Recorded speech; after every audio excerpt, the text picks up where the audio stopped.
We have a massive trade update as the Los Angeles Lakers could be forced into an impossible decision. The NBA trade deadline is coming up here in about a week on February 6th, and the Los Angeles Lakers will have to make another move or two potentially if they really want to solidify themselves as a true contender. And this move right here may or may not move the needle for LA. So we'll talk about what that move is, who the player they could be targeting, as well as how the Lakers can make the money and the logistics work. And welcome to Lakers Digest here, guys.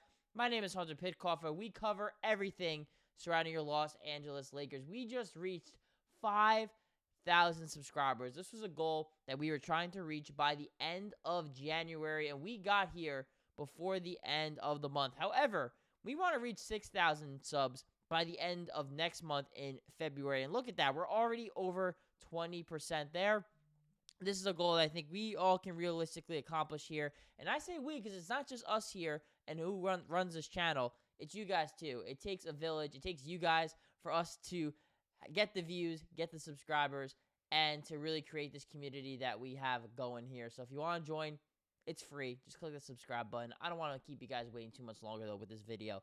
Lakers have a chance to bring home one of their own. And you're like, all right, what are you talking about? What the hell? What does that mean, Hunter? What do you mean by that? In a big old Drewski voice. Well, this is what Kevin Pelton of ESPN put out here earlier, saying, quote, the six-man award winner in 2020-2021 remains a certified bucket, averaging 22.5 points per 36 minutes. Jordan Clarkson has been less efficient than in his prime years, supplying volume, scoring more than anything the past two seasons, but interested teams could reasonably expect that the 32-year-old shot diet would get easier with better talent around him. Clarkson started his career with the Lakers, and a return would make sense to boost their shot creation off the bench. And now what Kevin Pelton is saying, guys, isn't necessarily a report the Lakers are going after Jordan Clarkson. What he is saying, though, is this would be a move that would make a lot of sense for not only the Los Angeles Lakers, but for the Utah Jazz as well. As the Los Angeles Lakers, guys, like Kevin Pelton highlighted, they have one of the worst or one of the bottom half tiers in terms of bench production and scoring specifically in the NBA. That definitely does not help when you trade away a guy like D'Angelo Russell to get Dorian Finney-Smith in, while DFS provides a lot of defense and defensive versatility and three-point shooting that the Lakers probably needed more than what D'Angelo Russell had.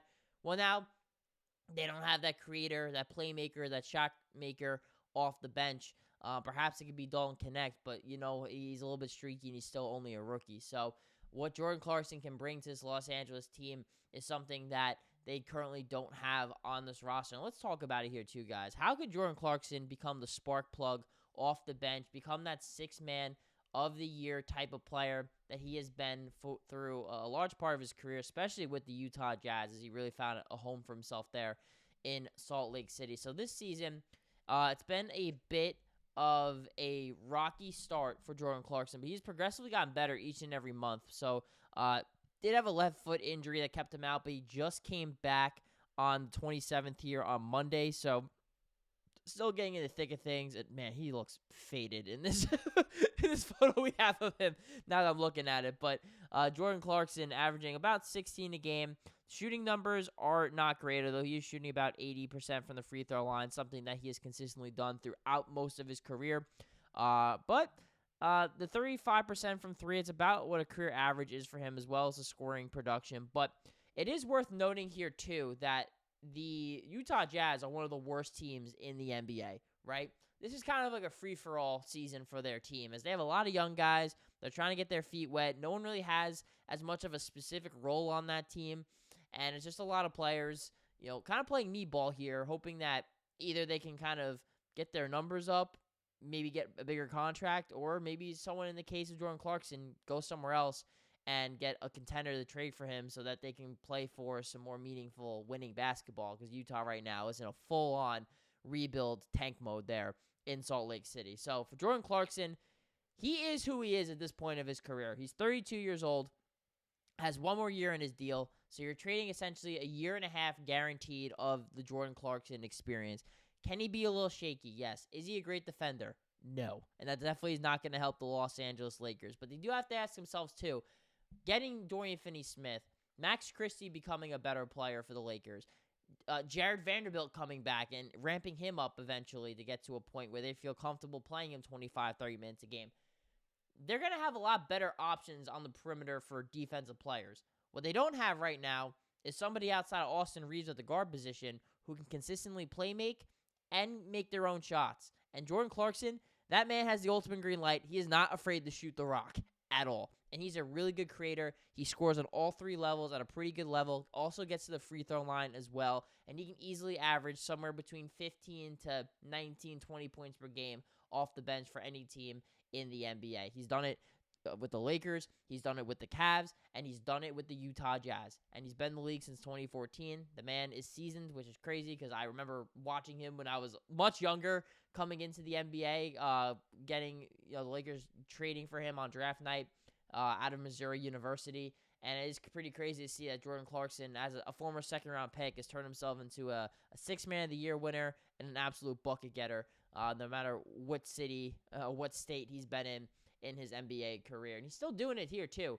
Right in the prime at 32 years old. You're getting what you're getting out of him. And the Los Angeles Lakers, in my opinion, need a lot more scoring production off the bench than they probably do with a defensive-minded player on the perimeter at the moment. So that is going to bring us to our final point here, guys. One, can the Lakers make this happen, both from a money perspective and from a value perspective as well? Well, the answer is yes. So Jordan Clarkson's contract here, on the books for $14 million this year and a little over $14 million next year before he becomes an unrestricted free agent. So for one, the Lakers do get his bird rights if they trade for him, which is good, which means that they want to extend him, they can, or if not, they can send him elsewhere and he's an expiring contract that they can use to maybe get a better player down the road.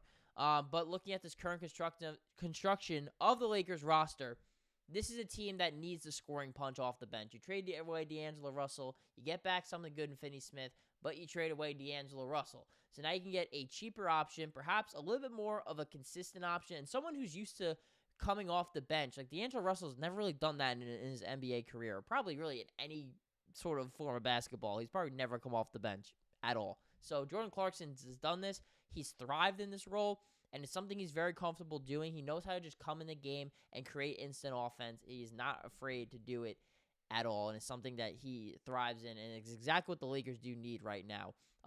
That is the argument for Jordan Clarkson. So let's look at how they can make this trade work, of course, right? So LeBron James, Anthony Davis, they're not going to get moved. Dorian Finney-Smith, Shake Milton, they can't get moved because of them just becoming Lakers.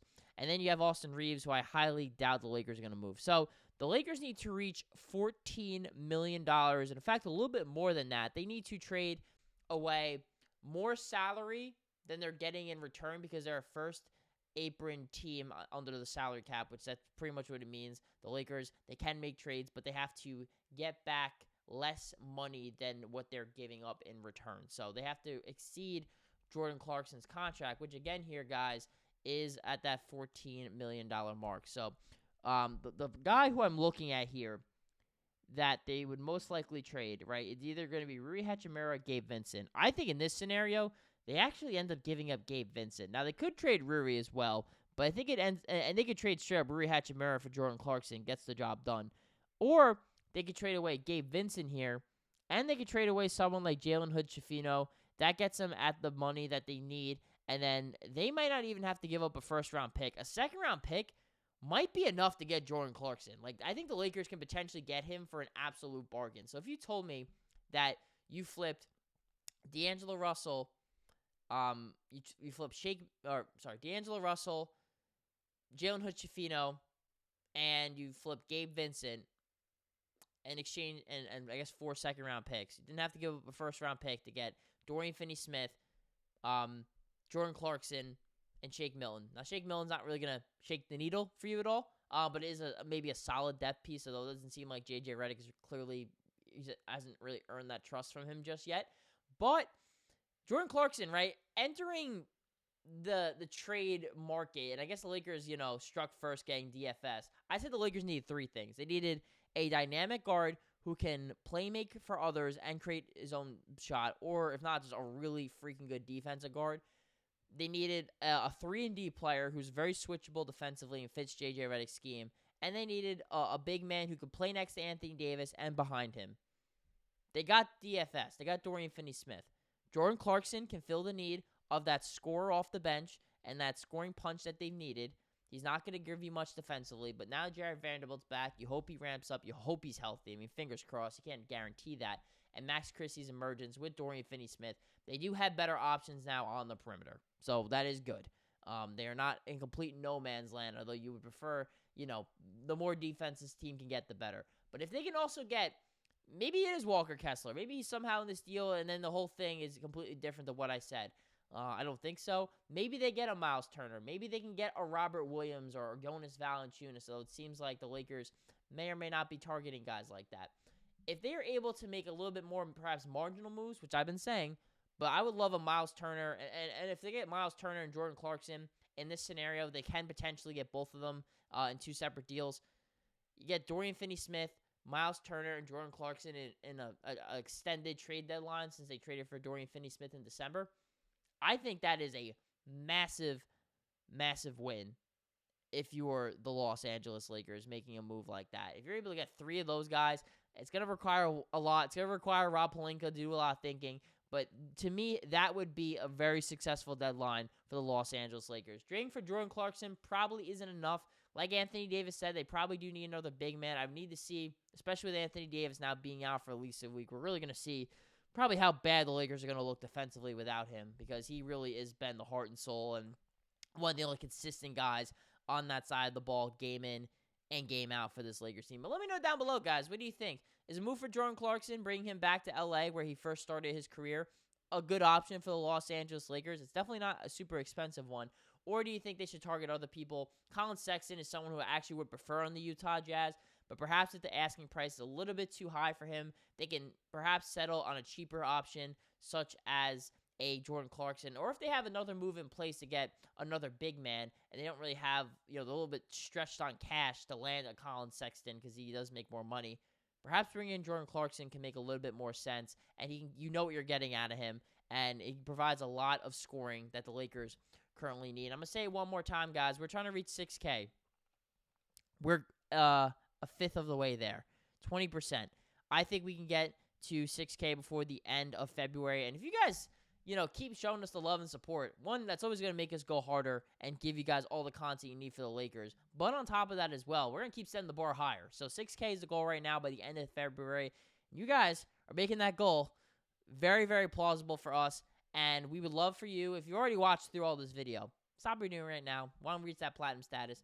Click that subscribe button so you can keep up with everything surrounding your Los Angeles Lakers here on Lakers Digest.